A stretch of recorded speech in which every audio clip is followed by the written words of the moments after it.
Est-ce que tu connais ça? Ou encore ça? Ou ça ici? Ou encore ça?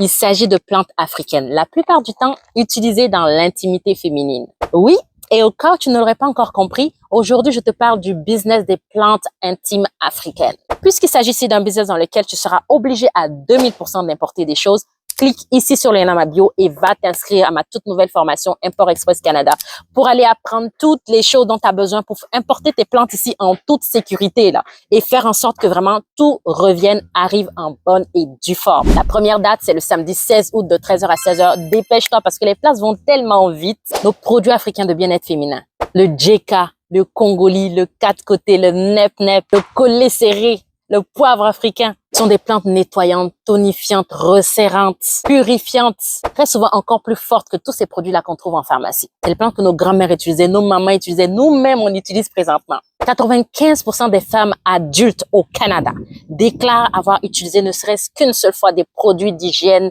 intime, lingettes, spray, gel, crème, et j'en passe. Au lieu de continuer à cacher ce secret-là pour toujours, tu peux t'en servir et monétiser. Mais attention, il ne s'agit pas ici de juste vendre des feuilles dans un sachet. Il s'agit de créer des marques sérieuses, sécuritaires et conformes. Ne faites pas l'erreur de croire que parce que c'est un produit naturel, ça ne nécessite pas d'autorisation.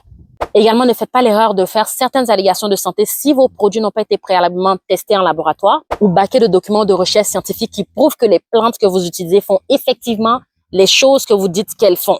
Et en 3, l'erreur la plus grosse que beaucoup d'entrepreneurs immigrants font ici, c'est de ne pas adapter votre branding au marché canadien et de croire faussement que votre clientèle est uniquement africaine. Le marché mondial de produits de soins intimes sera estimé à peu près 30 milliards de dollars d'ici la fin 2030. Toi, tu te placeras où dans tout ça? Pour plus d'informations sur ce business, commentez en bas savoir. Mais si vous avez l'intention de démarrer ce business-ci ou n'importe quel autre et vous avez besoin d'accompagnement, vous avez besoin de travailler avec quelqu'un qui s'y connaît et qui peut vraiment vous conduire au bon endroit, je vais tout simplement vous demander d'aller adhérer à mon programme d'accompagnement Mission Entrepreneuriat, un super programme dans lequel on travaille ensemble, je vous guide, on va semaine après semaine, qu'est-ce qui se passe ici et là, on va jusqu'au bout de la réussite de votre business. Parce que guess what, tu es assis sur un savoir ancestral qu'on cherche ici et qui peut te rendre millionnaire si tout est bien ficelé.